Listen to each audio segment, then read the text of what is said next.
power to do that. Oh man, that installing was a nightmare. All right, so it says that we've started. Do we trust it? Yeah, I think so.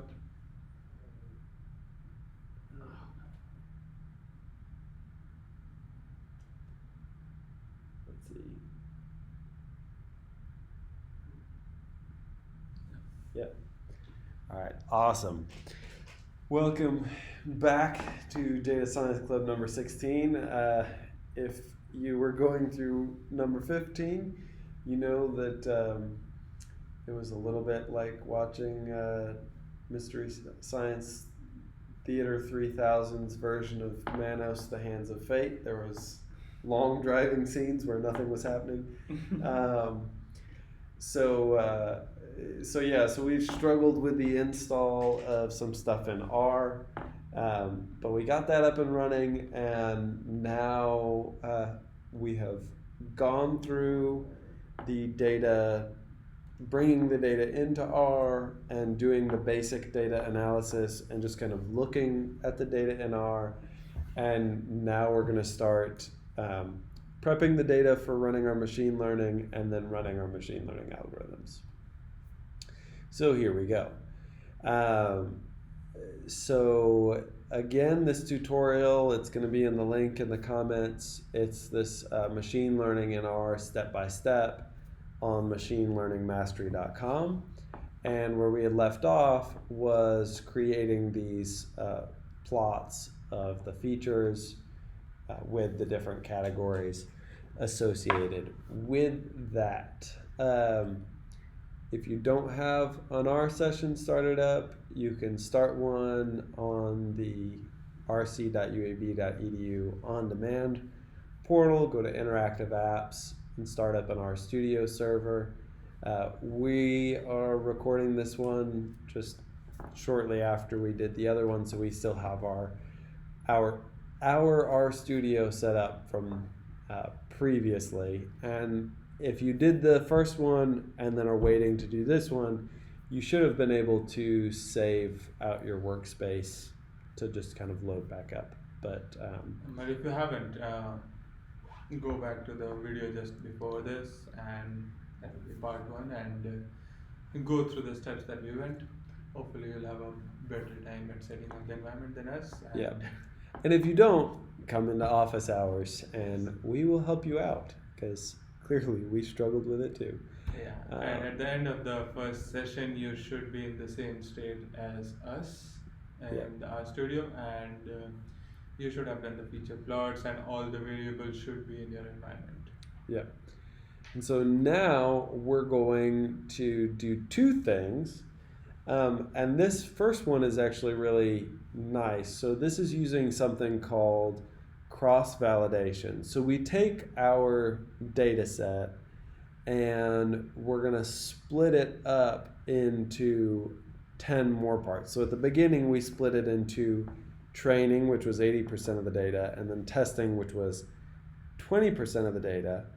Now we're going to take that 80% of the data, and we are going to split that into 10 different chunks, and we're going to build a model on a portion of those chunks and then test it on one of the other chunks. And so doing this cross-validation allows us to squeeze the last little bit of information out of smaller data sets. So this data set has only 150. We've already limited ourselves to 120, and doing this cross-fold validation will help us ensure that we have a generalizable model and that we're getting a nicely built, genuine model that should be generalizable. And so in order to do that, apparently R has some really nice functions in it. There's this control, train control, and so the method is this CV for cross-validation, and we're going to just use 10 as our number of cross-validation. All right, now if we look over here in our data sets, I'm not sure what ends up in here, but it looks like this is a structure, And this shows us some things about how the data set is split up for us to use later. Right? And so now we're going to say that the metric we want to use to evaluate our models is accuracy. So what percentage of the time are we getting the answer right? And so these are the models that we're going to use. So instead of training just one, we're going to train 5 different machine learning models all at once. We're going to use linear discriminant analysis, classification and regression trees. This would be similar to the decision trees algorithm we've looked at previously. K-nearest neighbors, which is more of a clustering algorithm. Support vector machines, and random forest, which is another tree-based algorithm that we've looked at previously. And so you can see he's got this broken down into saying that we have a linear model, we have a nonlinear model, and we have a couple of complex nonlinear models here as well. And if you want to know more about these methods, you can just search for them. They all are pretty famous, so just copying and pasting it in Google should give you a good idea about what these models do. Yeah. Like K-nearest neighbor is basically just identifying a point and seeing which classification is it closest to, and similarly you can just copy paste the things and find out for different stuff. Yeah, and if there are any one of these that you'd like to see us go more in depth on and explore what the algorithm means and best ways to set it up, just let us know in the comments or shoot us an email. All right, so I'm going to copy all of this stuff.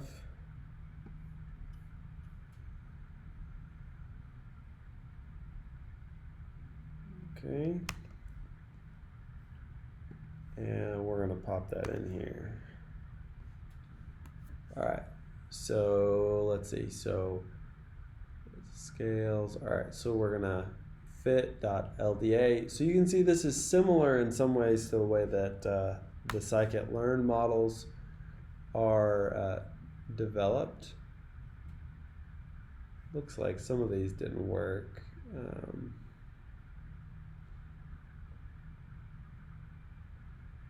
All right, hang on a second here. Enter an item from menu. All right. I guess we need kernlab. Let's try installing it.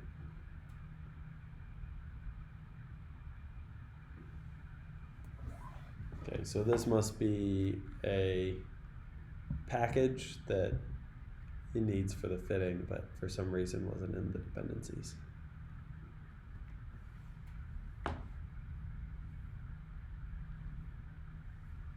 All right, while that's doing that, I'm going to just grab one of these models. I was hoping it would just work. All right, so the reason that you would set these seeds is because that, okay, it looks like package E1071 is required. So let's try that. That's a very weird name. That is a very weird name for a package.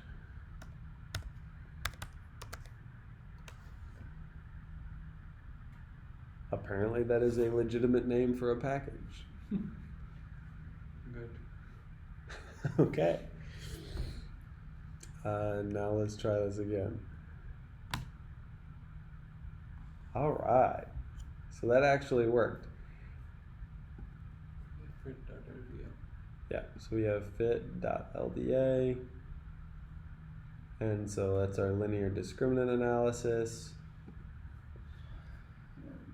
And now we can do these other ones.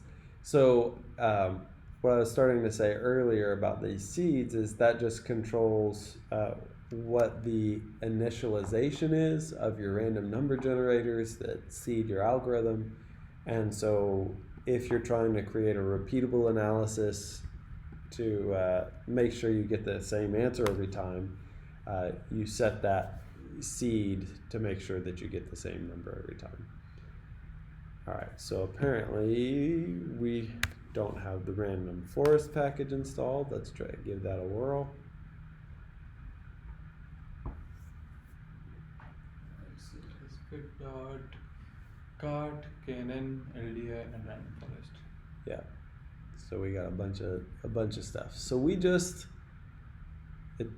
had some hiccups again with the installing of some stuff, but that wasn't too bad. So we're going to come down here and we're going to look at our results and see which one was the most accurate.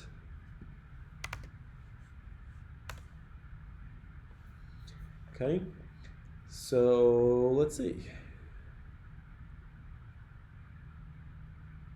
So it looks like our accuracy, LDA had the most accuracy. Looks like KNN was very similar. Oh yeah, very close. Very close. Actually, I would see how to differentiate.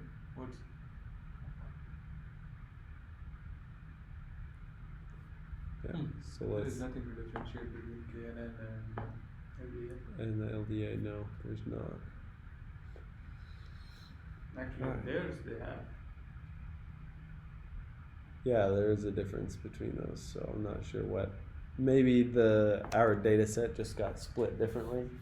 No, yeah, that's Because we didn't set a seed when we did our split of training and testing data. So that's sometimes why you'll see different answers of what's going on. All right. So let's look at this. Let me rerun this. Okay. All right, so this shows, yeah, it looks like LDA and KNN on ours are identical. Okay, which that's not too bad, but that's a pretty good accuracy right there. So we're above 95% accuracy for both the LDA and the KNN. All right. And we're going to look at just the LDA.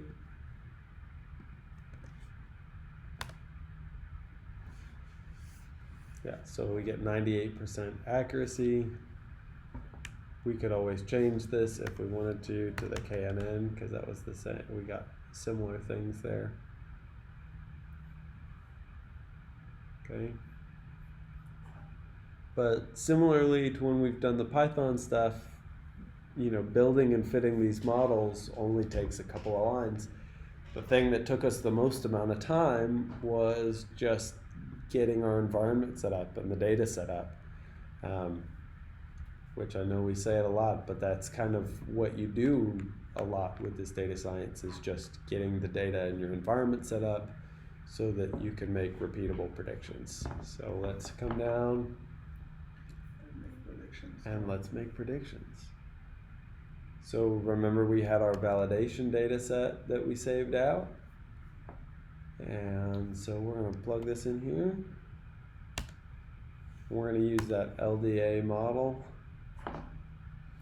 and generate a confusion matrix. So that's pretty good right there.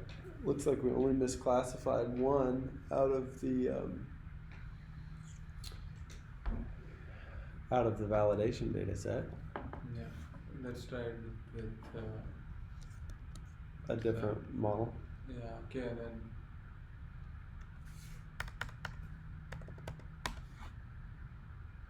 Okay, so in KNN we missed 2. Not bad.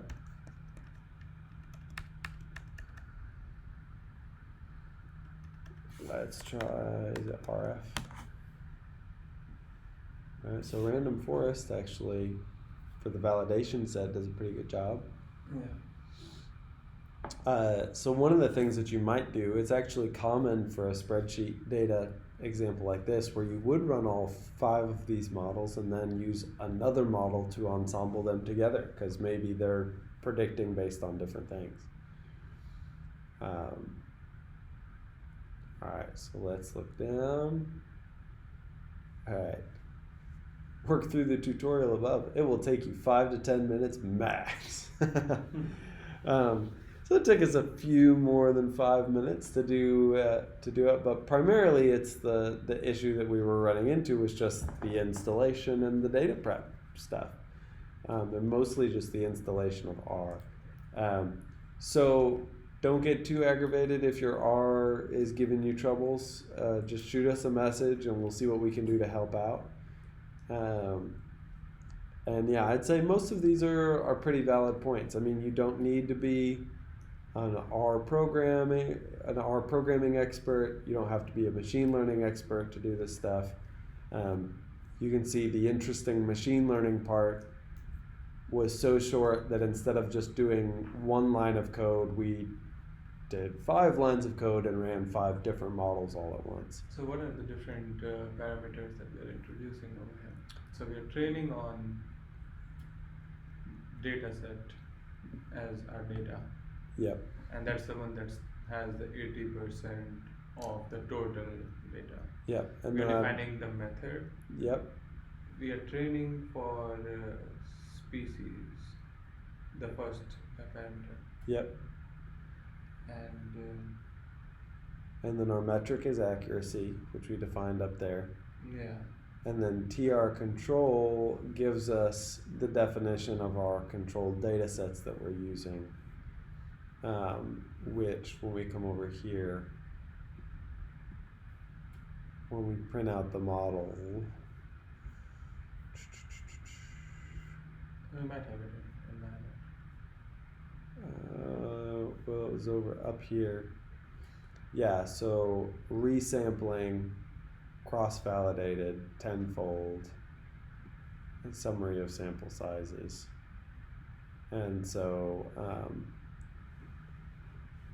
so our cross-validation gave us our final accuracy, I believe. I guess this is the accuracy when you average 5 of the data sets, and then this is the accuracy with 7 or 9 of the data sets. That's kind of nice.